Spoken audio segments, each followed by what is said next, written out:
I think this is one of my favourite questions because there's a few little things with the size of the angle here which I think people struggle with. So yeah, let's do this one then. F of x is equal to 4 sine x cubed. That's what that means. So that's our terminology, but this is what it means. And this is another type of the chain rule, which we touched on. So let's think of our bracket. I'm going to differentiate outside the bracket first. So again, what happens when you differentiate? What does x cubed become? It comes to the x squared. You multiply, take one away from the power. So I multiply to get 12, take one away from the power to get 2. Inside the bracket stays the same, and I'm multiplying through by the differential of the bracket. Differential of sine is cos. So I know I'm going to have 12 sine squared x cos x. So that was more like our composite functions. The ones we did for trig were that kind of the cos 2x's and inside the bracket. This is our first one with a power actually, which is more similar to the composite functions we had above. But anyway, it's still the same thing. When you differentiate it, you differentiate outside the bracket and times by your differential. But now I need to substitute in 5 pi over 6. So I'm going to say, okay, well, what's my, I should really be writing f dashed x there, apologies. So f dashed 5 pi over 6. So I'm substituting 5 pi over 6 in for x. I think at this point I'd maybe just write, it like this, just to remind me that I'm squaring that, and times by cos 5 pi over 6. So what is 5 pi over 6? 2 pi is 360. Pi is 180. So pi over 6 is going to be 30 degrees. So then if I times that by 5, I'm going to get 150 degrees. So this is a wee bit trickier from before, because we're no longer in quadrant 1. Which quadrant are we in? So we draw a cast diagram out. I'm in quadrant 2, aren't I? Because this is 0, this is 90, this is 180, that's 270. I know that everything's positive here, sine's positive here, t, tan, and cos. And I am in over here.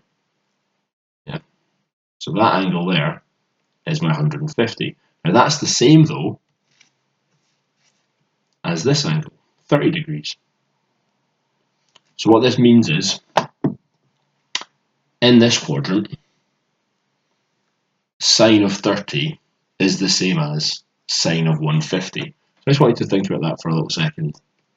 Sine of 30 is equal to sine of 150. It also means that cos of 30 degrees would be equal to cos of 150, but cos is not positive there. Cos is positive here, 30 degrees is in the first quadrant. So actually cos of 30 is negative cos 150. And again, can we kind of prove that to ourselves? Let's have a think. I draw my sine wave out. Badly, but okay. There's 90 degrees there, yeah. So 30 degrees, maybe it's around about here. Okay, measure 30 degrees. 150 degrees, well, that's 180. It's going to be this point over here. That makes sense to me then. I can say that I'm going to have the same value for 30 and 150. Just zoom in a little bit.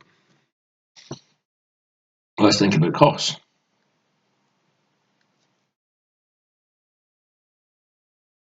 I look at cos of 30, so I know that's there's my half point of 180 there. And there's 90, so 30 will be about here somewhere. Okay. I'm saying that that value is the same as negative cos of 150. Negative cos of 150 is probably around about here. So yeah, I can kind of get my head around that. It's kind of, they're the same distance up the curve. That distance is the same as this one. It's just that this value is positive and this one's negative. These ones are the same and they're both positive. Positive and positive. So yeah, that's something that I don't think people always think about when they're doing these. So yeah, there was a little bit of conversion there into your 30 degrees. And that's where, again, you've got to get your triangle out and say, I've got 30 degrees, root 3, 60 degrees, 1 and 2. So sine, I might just write it here actually, I'm going to say that sine then, sine of 30 is going to be equal to the opposite over the hypotenuse, and cos of 30 is the adjacent over the hypotenuse. So for this, I mean, you could have written the radians to be fair, but anyway, the next bit would be to substitute in. So at that point, I would say I've got 12 times 1 over 2 squared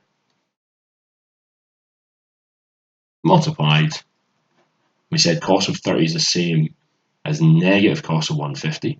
So I'm going to say it's root 3 over 2, but it's a negative. I'm just going to move these graphs, give me some space. Yeah, much better, much better. So I've got 12. Half times a half is a quarter. Multiplied by negative root 3 over 2. So let's try and tidy this up a little bit then. 4 times 2 is 8. So I've got 12 eighths. There's a negative and a root 3 in there as well. So divide top and bottom by 4. So I'll be negative 3 over 2 root 3. We'll just double check that. There we go. Very good. So a little bit more in that one. But I did say I really liked it as a question because I think this quadrant chat people find quite hard. Yeah, so just be mindful that you've got 2 answers for each, quadrant, and watch out for the positives and the negatives. So we'll just do another quick example. If I was to go in here, so say I said that's 300 degrees, yeah? That would make this angle in here 60 degrees. So I know that everything's positive here. So I could say, right, I've got sine of 60, cos of 60, and I've got tan of 60. And that's the same as those angles to 300. So sine of 300, cos of 300, and tan of 300. However, all smokers take cancer is what I say, so I was really, really depressing, that's why I was tough. So cos is positive in this quadrant. So cos of 60 is equal to cos of 300, but the other ones are negative, so that's going to be a negative and a negative. So the value, the absolute value is the same, but in this quadrant, sine is going to be negative and tan is going to be negative. And that makes sense, doesn't it? Because think of your sine graph.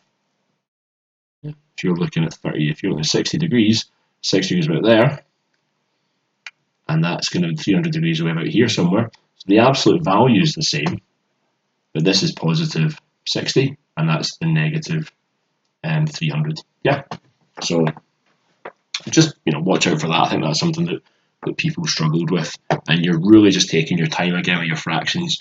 No, I do really. I'm talking slow. I'm working slow. There's no points for rushing through this, and it's nice and neat. So if you do look back, you'll see exactly where everything's come from, and you can then check. I think, oh, forgot to multiply by cos or something. I don't know, but you need to make it nice and neat, and your marker's down to give you marks as well. But if it's messy and you're not following through a kind of logical process, they can't give you those marks. Okay, so yeah, talked about that question quite a bit, but I think it was worth chatting about. And you know what? I think I'll just do one last question on this on the next video, and then we'll move on to the integration.